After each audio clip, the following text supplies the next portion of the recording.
नमस्कार, जे sky bulletin में आपका स्वागत है। मैं हूं वर्षा पंवार और चलिए बढ़ते हैं खबरों की ओर। ब्लॉक कांग्रेस कमेटी के तत्वावधान में गुरुवार को देश के पूर्व प्रधानमंत्री राजीव गांधी की पुण्यतिथि विनोदनगर स्थित जन नायक रसोई में मनाई गई।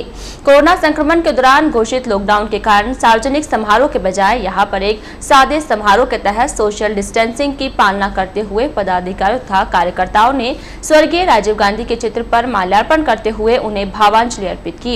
इस दौरान पीसीसी सचिव पारस पंच सहित अन्य वक्ताओं ने स्वर्गीय गांधी को संचार क्रांति का अग्रदूत बताते हुए उनके अधूरे सपनों को साकार करने का संकल्प लेने का आह्वान किया।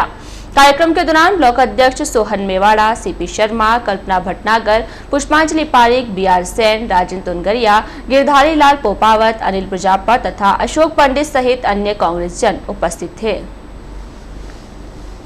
किसान कल्याण कोष पर 2% टैक्स बढ़ाने पर विरोध में उतरे व्यापारी बुधवार को राज्य सरकार के आश्वासन के बाद मान गए। इसके चलते कृषि उपज मंडी में गुरुवार से फिर रौनक लौटी। गुरुवार से व्यापारियों ने कृषि जिंसों की खरीद फरोख्त शुरू की। हालांकि पहले दिन मंडी में कृषि जिंसों की आवक कम ही हुई, लेकिन हड़ताल से पूर्व मंडी में पड़ी किसानों की फसल की खरीद फरोख्त की गई। गुरुवार को करीब 15 दिन बाद खरीद शुरू हुई। ज्ञात रहे कि 2% कृषक कल्याण टैक्स के विरोध में प्रदेश स्तरीय संगठन के निर्देश पर व्यापारियों के अनिश्चितकालीन हड़ताल पर उतरने से 15 दिन में मंडी को लाखों रुपए से अधिक के राजस्व का नुकसान हुआ। वहीं करोड़ों रुपए से अधिक का कारोबार प्रभावित हुआ था। इधर कृषि उपज मंडी में समर्थन मूल्य खरीद केंद्र पर किसानों से चने व सरसों की उपज की लगातार खरीद की जा रही है। समर्थन मूल्य केंद्र खरीद पर लगातार किसानों की आवक जारी रहने से रौनक बनी हुई है। अब कृषि मंडी भी संचालित होने से चहल पहल काफी बढ़ाएगी। व्यापारी एसोसिएशन के अध्यक्ष राजेश कुमार तातेर ने बताया कि सरकार तथा खाद्यान्न व्यापारी एसोसिएशन के मध्य वार्ता हुई है। वार्ता में सरकार ने 1-2 दिन में सकारात्मक निर्णय का आश्वासन दिया है, जिसके बाद मंडी व्यापारियों ने हड़ताल समाप्ति की घोषणा कर दी है।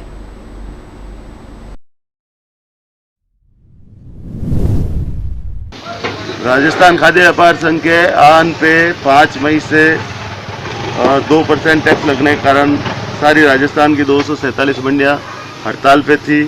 सरकार के हमारे खाद्य व्यापार संघ के अध्यक्ष की वार्ता के अनुसार उन्होंने आश्वासन दिया कि भाई हम 2-5 दिन में आपके सकारात्मक जवाब दे देंगे। उस आश्वासन के हिसाब से आज 21 तारीख से मंडियां वापस खोल दी गई है। किसान अपना माल मंडी में लाके सुचारू रूप से बोली लगेगी, उस हिसाब से माल बेच सकता है। शहर के सेंधा रोड स्थित लक्ष्मी मेडिकल स्टोर पर बुधवार देर रात को शॉर्ट सर्किट से अचानक आग लग गई। आग लगने के समय दुकान बंद थी। क्षेत्रवासियों की सूचना के बाद मौके पर पहुंचे मेडिकल स्टोर संचालक तथा उसके सहयोगियों ने आग पर काबू पाने का प्रयास शुरू किया। इस दौरान आसपास के लोग भी एकत्रित हो गए तथा एक-एक करके सामान बाहर निकालने लगे। इस दौरान सूचना मिलने पर क्षेत्र की विद्युत सप्लाई भी बंद की गई। बताया जा रहा है कि दुकान में भारी मात्रा में सैनिटाइजर रखा हुआ था, जिसके कारण चिंता बनी हुई थी। आग बुझाने के प्रयास के दौरान सबसे पहले सैनिटाइजर को ही बाहर निकाला गया। इसके बाद क्षेत्रवासियों की सूचना मिलने पर अग्निशमन विभाग की दमकल मौके पर पहुंची तथा आग पर काबू पाया। शहर के आशुनगर निवासी मोहम्मद उस्मान, जाहिद हुसैन, पुष्कर मारोटिया तथा पुखराज कुमावत की टीम ने बुधवार को सदर थाना पुलिस के कोरोना योद्धाओं का माला पहनाकर स्वागत किया। इस मौके पर थाना अधिकारी सुरेंद्र सिंह जोधा के साथ साथ सभी पुलिस कर्मियों का माला पहनाते हुए उनकी ओर से लॉकडाउन के दौरान दी जा रही श्रेष्ठ सेवाओं पर आभार भी जताया।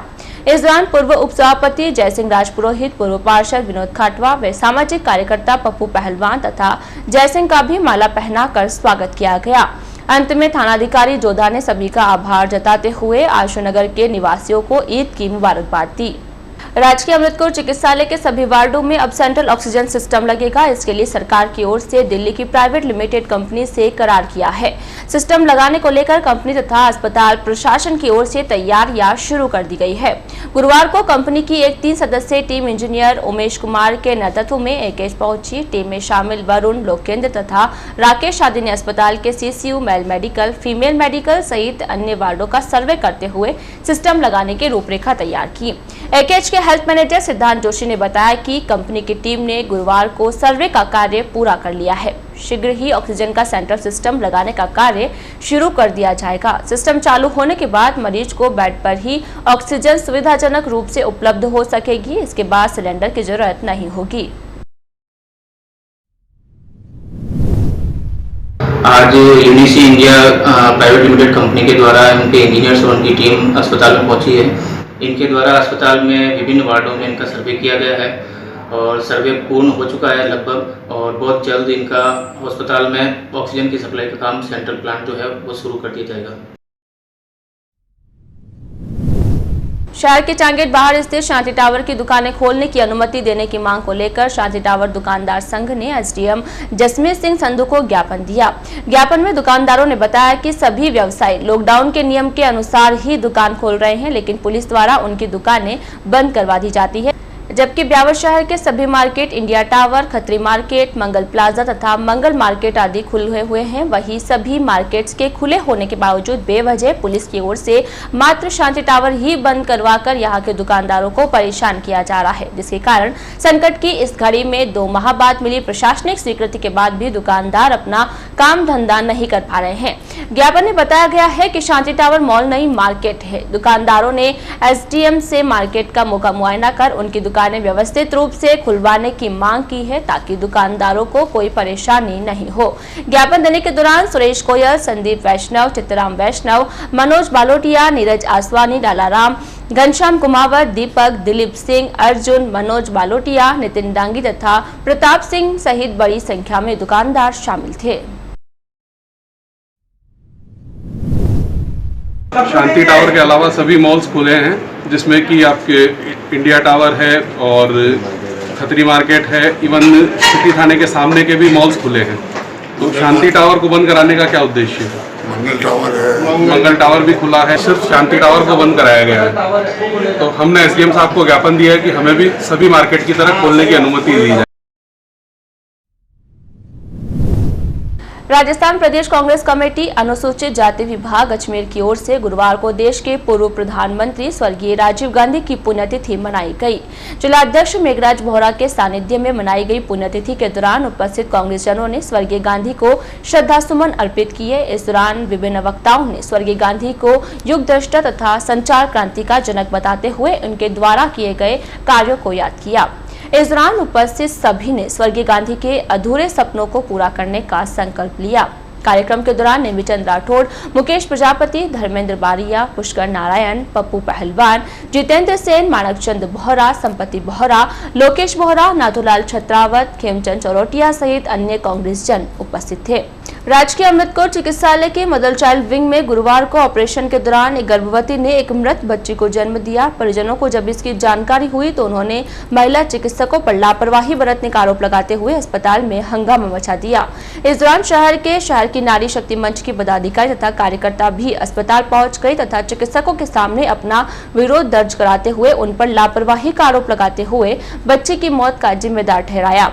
उधर इस मामले में महिला चिकित्सकों का कहना रहा कि उनकी ओर से किसी भी प्रकार की कोई लापरवाही नहीं बरती गई है। परिजनों के सारे आरोप निराधार है। जानकारी के अनुसार पाली बाजार निवासी इंद्रचंद की पत्नी रेखा मोची गर्भवती थी। रेखा का उपचार डॉक्टर दीपाली मीणा के यहाँ चल रहा था। बताया जा रहा है कि 17 मई को उसकी डिलीवरी डेट थी। परिजनों से लेकर एकेएस पहुंचे, जहां पर उपस्थित महिला चिकित्सक डॉक्टर विद्या सक्सेना ने पहले इसकी कोविड-19 जांच करवाने की बात कही। इस पर रेखा के सैंपल लेकर जांच के लिए भिजवा दिया गया।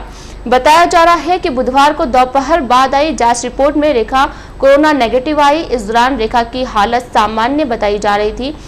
जांच आने के बाद परिजनों ने डॉक्टर सक्सेना से मुलाकात करते हुए ऑपरेशन की बात कही तो उन्होंने गर्भवती महिला से बातचीत की तो उसने बताया कि अभी उसे प्रसव पीड़ा भी नहीं है और उसकी तबीयत भी ठीक है। इस पर डॉक्टर ने परिजनों से कहा कि अभी रेखा की हालत ठीक है और आप घर जा सकते हैं और कल सुबह आ जाना, ऑपरेशन हो जाएगा। साथ ही बताया कि अगर रात को किसी भी प्रकार की कोई तकलीफ हो तो भी अस्पताल आ जाना, ड्यूटी कॉल पर अस्पताल पहुंचकर डिलीवरी करवा देंगे। बताया जा रहा है कि परिजन रेखा को लेकर घर चले गए। परिजन रेखा को लेकर गुरुवार को पुनः अस्पताल पहुंचे। रेखा के अस्पताल आने की जानकारी मिलते ही डॉक्टर विद्या सक्सेना ने उसकी सिजेरियन डिलीवरी करवाई, लेकिन रेखा ने मृत बच्ची को जन्म दिया। इसकी जानकारी मिलते ही रेखा के परिजनों ने हंगामा खड़ा कर दिया। परिजनों का आरोप है कि अगर कल ही डिलीवरी करवा दी जाती तो बच्चा नहीं मरता। चिकित्सकों की लापरवाही के कारण बच्ची की मौत हुई है। इस संदर्भ में इंद्रचंद ने सिटी थाना पुलिस को डॉक्टर दीपाली मीणा तथा डॉक्टर विद्या सक्सेना के खिलाफ शिकायत भी दी है। मेरी वाइफ का 17 तारीख को डिलीवरी टाइम था। दीपाली मीणा और विद्या सक्सेना इन दोनों ने मिलकर भाई कोविड-19 रिपोर्ट बिना हम ऑपरेशन नहीं करेंगे। ऑपरेशन करने के टाइम उन्होंने बोला भाई कल कोविड-19 रिपोर्ट आ गई थी, 12 साढ़े 12 रिपोर्ट आ गई थी। इन्होंने विद्या सक्सेना ने उसने मना कर दिया कि अभी हम भर्ती नहीं करेंगे, ना ऑपरेशन करेंगे, कल करेंगे ऑपरेशन। उस कारण मेरे बच्चे की जान चली गई। इसके जिम्मेदार ये दोनों ही हैं। और फिर भी इन्होंने क्या कहा इन्होंने कि हम भर्ती भी नहीं करेंगे। इन्होंने भर्ती करने के लिए मुझे साफ मना कर दिया था इन्होंने। और कल बच्चा सब कुछ सही था, हिला था, हार्ट सब कुछ सही थी। उनके कारण मेरे बच्चे की जान गई है। इनके दोनों ही जिनका विद्या सक्सेना और दीपाली मीणा ने ऑफ लिया था। इसने ऑफ लेके घर पे ना पेशेंट देखती है सुबह 7 बजे और रात में दिन में 2 बजे तक देखती है पेशेंट। ये दिन में सुबह यहाँ आएगी 7 बजे बाद में 8 बजे यहाँ आती है। उसके बाद में वापस घर जाती है, पेशेंट देखती है रोज। ठीक है, उनको पैसे कुछ भी नहीं है। हमारे बच्चे की जाँच चलेंगे। हमने इसको कल इतना बोला, रात में इतना फोन किया, मैडम ये कल ऑपरेशन है, कैसे करना क्या है? बोला कुछ नहीं, आप भूखे पेट का ना पानी पिला देना। फिर ठीक है, वो उसी लेके आया था। और सुबह आया उन्होंने बोला हार्ट बीट नहीं चल रही बच्चे की। ठीक है, इसमें हमारी गलती है, इनकी गलती है। 17 तारीख की थी डेट, लेकिन आज तारीख कितनी हो रही है? 21 तारीख हो रही है। कितना घटाव किया हमने। उधर संदर्भ में डॉक्टर विद्या सक्सेना ने बताया कि गर्भवती रेखा का उपचार डॉक्टर दीपाली मीणा के यहाँ चल रहा था। 17 मई को उसकी डिलीवरी डेट थी, लेकिन वर्तमान में कोरोना संक्रमण को देखते हुए पहले कोविड-19 की जांच करवाई गई। अगले दिन उसकी जांच रिपोर्ट भी नेगेटिव आई, लेकिन रेखा की तबीयत ठीक होने तथा साधारण प्रसव की गरज से उसके परिजनों को गुरुवार को आने की बात कही थी। गुरुवार को ऑपरेशन से डिलीवरी करवाई गई, जिसमें रेखा ने एक मृत बच्ची को जन्म दिया है। इसमें हमारी कोई लापरवाही नहीं है। परिजनों के आरोप निराधार है। ये रेखा नाम की पेशेंट है और ये पहली बार इसके बच्चा है। डॉक्टर दीपाली मीणा का इसका इलाज चल रहा था। इसकी ड्यू डेट 17 मई थी और उन्होंने उसको देखा था और उन्होंने रैंडमली उसकी कोविड की जांच करा ली थी, ये सोचते हुए कि ऑपरेशन लेना पड़ सकता है या जो भी उनका निर्णय रहा हो। तो उन्होंने उसकी जांच की रिपोर्ट भेज दी थी और कल जो है ये मरीज़ आई थी, हमने इसकी जांच की थी। बच्चेदानी का मुंह बंद था, बच्चा ठीक था और 1:30 बजे तक मेरे पास ऑफिशियल कोविड की इसकी रिपोर्ट नहीं आई थी, जैसे हमारे पास आ जाती है। 1:30 बजे बाद जब मैं ओटी से एक सिजेरियन करके आ गई थी, उसके बाद इसकी रिपोर्ट आई तो मरीज़ की ये हालत देखते हुए कि मरीज़ के भी दर्द भी नहीं है, बच्चा भी ठीक है और मरीज़ खाली पेट भी नहीं है, तो हम उसको ये कह के चले गए थे कि अगर कोई परेशानी हो तो वो भर्ती हो जाए और कोविड की रिपोर्ट नेगेटिव है ही तो कभी भी इसका ऑपरेशन हो सकता है और दर्द नहीं है तो फिर कल सुबह रूटीन में आके उसका ऑपरेशन हो जाएगा। तो वो आज उन्होंने इस संबंध में डॉक्टर दीपाली मीणा से भी बात की थी। दीपाली मीणा ने भी अपने लेवल पे रिपोर्ट पता की थी कि वो नेगेटिव है, पर मुझे रिपोर्ट 1:45 बजे पता चली थी, वो भी ऑफिशियली नहीं, अटेंडेंट ही मुझे बता के गए थे कि मैडम नेगेटिव है। 1:45 बजे फिर मैंने इनसे कहा था कि अभी सब ठीक है तो आप जो है चाहो तो कल सुबह आ जाना और कोई दिक्कत हो तो आप दिन में 2 बजे से कल सुबह तक भी भर्ती रहोगे तो हम इसको देख लेंगे, अगर ज़रूरत पड़ेगी तो ऑपरेशन कर देंगे इसका। किंतु ये मरीज़ फिर मैंने आज सुबह ही आके देखी, जबकि मैंने दिन भर कल मैं स्टाफ से भी फ़ोन करती रही कि कोई रेखा नाम की मरीज़ भर्ती हो तो मुझे तुरंत इन्फॉर्म कर देना, पर फिर आज मैंने देखा तो ये सुबह आई हुई थी और इनके रिश्तेदार भी कह रहे हैं कि इसको रात भर कोई दर्द नहीं हुआ, ना ही मरीज़ ने ये कंप्लेन की कि मेरे बच्चा नहीं घूम रहा है। सुबह जब रूटीनली इसकी धड़कन देखी गई ऑपरेशन में लेने से पहले तो धड़कन नहीं मिली और तो सोनोग्राफी कराई तो उसके मृत बच्चा आया पेट। शहर में गुरुवार को कोरोना को लेकर राहत रही। गुरुवार को अस्पताल प्रशासन को 60 जांचें प्राप्त हुई जो सभी नेगेटिव रही। हालांकि अभी भी कुल 91 जांचें पेंडिंग चल रही है। गुरुवार को 91 लोगों के सैंपल लेकर जांच के लिए भिजवाए गए हैं। शहर में लगातार सर्वे का कार्य किया जा रहा है। गुरुवार को 1177 घरों का सर्वे किया जाकर 6,345 लोगों की स्क्रीनिंग की गई।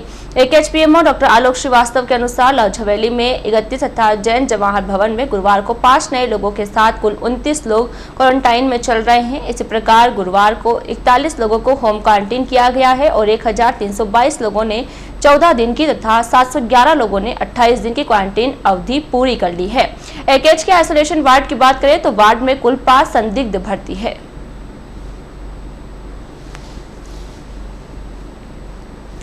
ब्यावर उपखंड सहित आसपास के 5 जिला क्षेत्र के मरीजों को चिकित्सा सेवाएं देने वाला ब्यावर का राजकीय अमृतकोट चिकित्सालय आज 65 साल का हो गया है। वर्ष 1954 से लगातार यह चिकित्सालय अपने सेवाएं देकर मरीजों को लाभान्वित कर रहा है। बेहतर सेवाओं के लिए एकेएच को प्रदेश में संचालित कायाकल्प योजना के तहत प्रदेश के दूसरे बेस्ट चिकित्सालय के अवार्ड से नवाजा जा चुका है। आजादी के बाद Mohammad Ali memorial high school के खेल मैदान पर 3 अप्रैल 1954 को भारत सरकार की प्रथम स्वास्थ्य मंत्री राजकुमारी अमृत कौर के हाथों राजकीय चिकित्सालय की नींव रखी गई। लगभग 1 वर्ष 1 माह बाद 21 मई 1955 में चिकित्सालय का कार्य पूर्ण हुआ, जिसका तात्कालिक केंद्रीय मंत्री नियोजन, सिंचाई एवं बिजली गुलजारीलाल नंदा द्वारा लोकार्पण किया गया। कालांतर में नाम परिवर्तन कर राजकुमारी अमृत कौर के नाम पर इसका नामकरण राजकीय अमृत कौर चिकित्सालय किया गया। तब से अनवरत यह चिकित्सालय ब्यावर सहित आसपास के चिकित्सालयों को बेहतर सेवाएं दे रहा है। लगभग 300 बेड के चिकित्सालय, 100 बेड की मदर एंड चाइल्ड विंग यहाँ स्थापित है। बीतते समय एवं जरूरत के अनुसार चिकित्सालय स्तर एवं आकार बढ़ता चला गया। वर्तमान में चिकित्सालय में ब्यावर एवं उसके ग्रामीण अंचल ही नहीं अपितु राजसमंद जिले के भीम, देवगढ़, पाली जिले के सेंदरा, लांबिया, जेटारन, रायपुर, निम्बास, नागौर जिले के रियाबड़ी, आलनियावास, मेरता, भीलवाड़ा के आसीन, बदनौर आदि जगहों के मरीज भी आकर चिकित्सा सेवाएं ले रहे हैं। प्रतिदिन यहाँ 1500 से 2000 मरीज चिकित्सा सेवाओं से लाभान्वित हो रहे हैं। साथ ही बड़ी मात्रा में संस्थागत प्रसव भी इस चिकित्सालय में हो रहे हैं। वर्तमान में एकेएच में आपातकालीन सेवाओं सहित जनरल मेडिसिन, सर्जरी, ईएनटी, दंत रोग, मनोरोग, एसएनसीयू, एमटीसी, सीसीयू, आईसीयू, स्त्री एवं प्रसूति रोग, चर्म रोग, शिशु रोग, नेत्र रोग, अस्थि रोग, आयुष रोग, burn unit, ART centre, TB clinic, blood bank, laboratory, MLC, radiology, physiotherapy जैसी सेवाएं निःशुल्क उपलब्ध है। जबकि निःशुल्क जांच एवं दवा योजना, टेलीमेडिसिन की सुविधा भी चिकित्सालय में उपलब्ध है। मात्र 10 रुपए की पर्ची पर आपको उपचार मिल जाएगा। इसके अलावा पीवीपी मोड पर सिटी स्कैन, डायलिसिस जैसी सुविधाएं भी उपलब्ध है। चिकित्सालय प्रशासन के PMO Alok Srivastava, deputy controller doctor Mukesh Agarwal, health manager Siddhant Joshi ने चिकित्सालय की व्यवस्थाओं के लिए आमजन से सहयोग मांगा है। चिकित्सालय जानता है सफाई एवं स्वच्छता में सबसे अधिक सहयोग आमजन द्वारा दिया जा सकता है, जिससे कि चिकित्सालय की व्यवस्थाओं को और ज्यादा बेहतर बनाया जा सके। आज 21 मई कंप्यूटर क्रांति व संचार क्रांति की नींव रखने वाले महान सूचना प्रौद्योगिकी के जनक, भारत रत्न एवं भारत के युवा पूर्व प्रधानमंत्री स्वर्गीय राजीव गांधी जी की 29वीं पुण्यतिथि पर एनएसयूआई टीम द्वारा शहर के विभिन्न स्थानों पर 5 छायादार पेड़ व 11 मूक पक्षियों के लिए परिंदे लगाए गए। एनएसयूआई पूर्व ब्लॉक महासचिव शैलेंद्र साखला ने बताया कि तेज गर्मी के चलते शहर के मंदिर व सनातन धर्म राजकीय महाविद्यालय में पेड़ व परिंदे लगाए गए। इस अवसर पर शैलेंद्र साखला, आयुष मुंद्रा, राजपाल गहलोत, भवानी शेखावत, सोनू दावानी, आनंद गुजर, राहुल, शुभम, अंकित आदि कार्यकर्ता उपस्थित रहे। आज के इस बुलेटिन में फिलहाल इतना ही और पूरी टीम के साथ दीजिए इजाजत। फिर मिलेंगे। नमस्कार।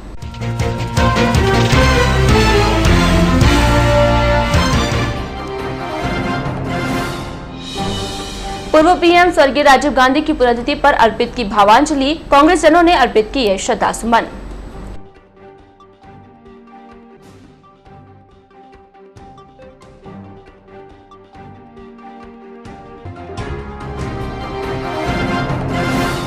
सरकार के आश्वासन पर व्यापारियों ने खत्म की हड़ताल, कृषि उपज मंडी में फिर से लौटी रौनक।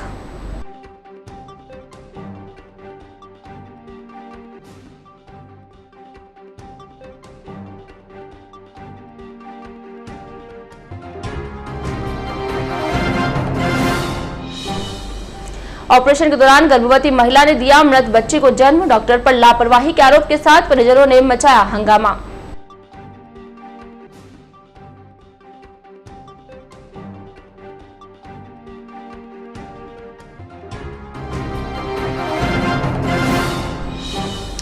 और अनुमति के बाद भी पुलिस बंद करवा रही है दुकानें। शांति टावर के दुकानदारों ने एसडीएम को दिया ज्ञापन।